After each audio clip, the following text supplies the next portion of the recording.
Dans cette vidéo, on va continuer sur les fonctions parties entières. Alors regardons un exercice. Ici, ils nous disent associer chacun des graphiques ci-dessous à la règle correspondante. Donc nous avons des règles, nous avons des graphiques, et on va associer chacun à la règle. Alors avant ça, je vais faire un petit rappel sur les fonctions parties entières. On sait que la partie entière c'est f de x égale à a, partie entière de b, x moins h, plus que. Alors, le A, c'est quoi? En fait, c'est la contre-marche. A est égal à contre-marche. C'est-à-dire, c'est la longueur qui sépare deux marches, la contre-marche. 1 qui divise B, c'est la longueur de la marche. Donc, j'écris tout simplement, c'est la marche. La longueur de la marche, c'est 1 sur B. Donc, déjà, avec ces deux-là, je vais regarder est-ce que je ne peux pas identifier mes fonctions. Par exemple, pour F1. F1, c'est quoi? J'ai moins 3 partie entière de moins x, donc je la mettrai ici pour la fonction 1.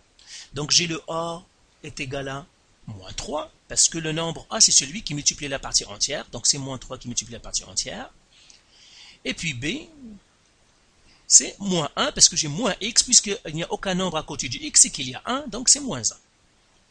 Alors celui-là, qu'est-ce qu'il me donne? Il me donne la contre-marche, donc je mettrai tout simplement contre, m égale à 3.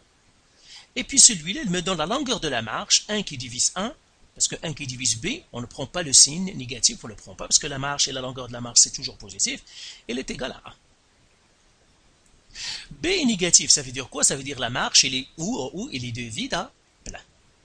Alors je vais regarder quel est le graphique qui a une contre-marche de 3, je vais commencer par ça. Ils sont tous gradués en 1, donc les graduations de tous les graphiques c'est 1, donc celle-là, ça ne peut pas, celle-là c'est 1, 2, 3, donc celle-là, ça pourrait être le D, donc je vais encercler ceux qui sont possibles. Ça pourrait être le D, l'autre qui est aussi, qui a une contre-marche de 3, donc 1, 2, 3, le E, lui aussi il a une contre-marche de 3. Alors, les autres, celle-là aussi, il a une contre-marche de 3. Le C aussi, il a une contre-marche de 3. Donc, j'ai le choix entre le D, le E et le C. Pourquoi? Parce que tous les deux, ils ont une contre-marche de 3. Maintenant, je regarde la longueur de la marche. La longueur de la marche est 1. Donc, celui qui reste, celui-là, sa longueur de la marche est 1. Le E, sa longueur de la marche est 1. Ben, je vois que c'est un seul carreau. Et le C, lui aussi, la longueur de la marche est 1. Donc, les trois, pour l'instant, sont possibles pour A et B. Autre chose, c'est que je dois partir de vide à plein. Vide à plein, ah, celui-là, il part de plein à vide. Donc, celui-là n'est pas bon. Ça ne pourrait pas être lui. Lui, il est de vide à plein, ça pourrait être lui. Lui, il est de plein à vide, donc ça ne pourrait pas être C. Donc, finalement, c'est E. Donc, ça, c'est 1. Donc, le E, c'est 1. Voilà, donc le E est fait. Maintenant, on va regarder la deuxième. Donc, vous voyez, c'est très simple. Donc, la deuxième fonction, lui aussi, on regarde ses propriétés, on regardera la fonction qui répond à ça. La fonction 2, qu'est-ce qu'on a? Donc, fonction 2, on a le A, c'est 1, parce qu'il n'y a rien qui multiplie la partie entière, donc c'est 1. Donc, A égale à 1. B égale à 3. Donc, ça veut dire quoi? Ça veut dire que ça me donne contre-marche.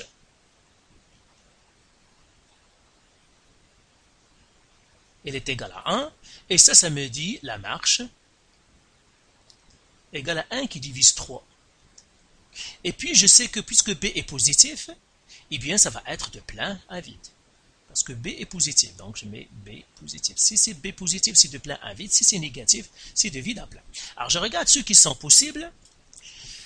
Donc, la longueur de la marche, c'est 1 sur 3. Puis, la contre-marche est 1. Donc, celle-là, c'est 1. Et ça, c'est 1 tiers. Donc, celle-là, elle est possible. Parce que la longueur de la marche est 1 tiers, à peu près 1 tiers. Et ça se voit que la contre-marche, c'est 1. Celle-là, la contre-marche, c'est 3, donc pas possible. Le B, lui aussi, c'est possible. Pourquoi? Parce que la contre-marche est 1 tiers, donc B aussi, c'est possible. Et la contre-marche, c'est 1, et puis la longueur de la marche, c'est 1 sur 3. Le E est déjà pris. Le C, non. Le F, possible. Pourquoi? Parce que lui aussi, c'est contre-marche, donc lui aussi, c'est possible. Alors lui, je vais l'effacer parce que de toute façon, celui, on l'a marqué à côté de lui, c'est 1, c'est correct. Maintenant, je regarde l'autre critère. Je sais que c'est de plein à vide. Plein à vide, donc le A c'est possible, le B c'est possible parce que c'est de plein à vide, le C c'est pas possible parce que celle-là c'est de vide à plein, ben, le F c'est pas possible parce que c'est de vide à plein, et c'est tout. Donc ici j'ai le choix entre deux, entre le A et le B. Maintenant, ce qu'on va regarder, ben, c'est la variation. Est-ce que la fonction est croissante ou décroissante? Alors, comment on sait que la fonction partie entière est croissante ou décroissante? Tout simplement, on regarde le signe du A et B. Si A et B ont même signe, ça veut dire qu'elle est croissante. Si A et B ont des signes contraires, ça veut dire qu'elle est décroissante. Ici, il est croissant. Donc, la fonction croissante. Donc, on a ça. Donc, les propriétés. On a ça, on a ça, on a ça. Maintenant, l'autre propriété, c'est qu'elle est croissante. Ça veut dire les escaliers montent. Pourquoi il est croissante? Parce que A et B ont même signe.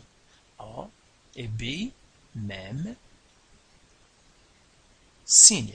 S'il est positif, positif, ou bien négatif, négatif, c'est qu'il est croissante. Dans ce cas-là, A et B sont tous les deux positifs, ça veut dire qu'il est croissante. Donc, croissante, j'ai le A qui est bonne, B est décroissante parce que les escaliers descendent.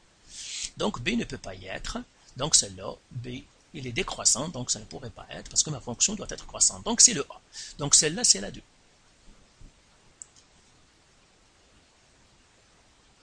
Et j'enlève celle-là maintenant. Alors, faisons la 3. Alors, la fonction 3, alors je fasse ça. Comme ça. Et puis, je fais la 3. Alors, les propriétés de la 3. J'ai le A égale à moins 3. Ça veut dire quoi? Ça veut dire la contre-marche. Contre-marche égale à 3. J'ai le B égale à 1. Pourquoi? Parce que le nombre qui multiplie le X, il n'y a rien, ça veut dire c'est 1. Ça me dit que contre la marche, c'est 1 qui divise 1, qui est égal à 1. B, il est positif, ça veut dire B positif, ça veut dire c'est de plein à vide. Pourquoi? Parce que B est positif. On peut ajouter aussi, elle est croissante. Décroissante, pardon, ici. Elle est décroissante parce que A et B ont des signes différents. Donc, décroissante. C'est-à-dire les escaliers descendent. Décroissante. Pourquoi? Parce que A et B, signes différents. Un est positif et l'autre est négatif. Différent. Donc, voilà les propriétés que j'ai sorties de mon graphique, les 3, les 4. Et je vais sortir. Je regarde la première chose, celle qui a un, voilà, celle-là, il a un contre-marche de 3, donc ça pourrait être la D.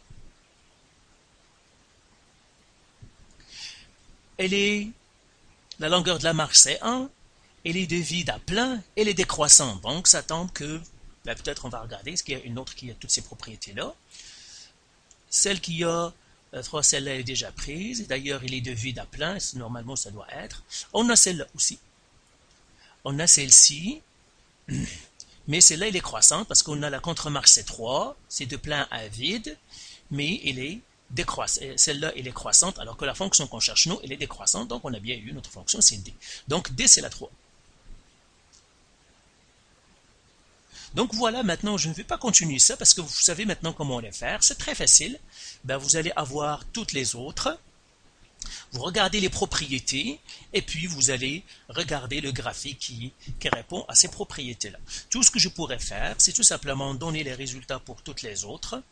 Donc en fait la B, ça va être la 5.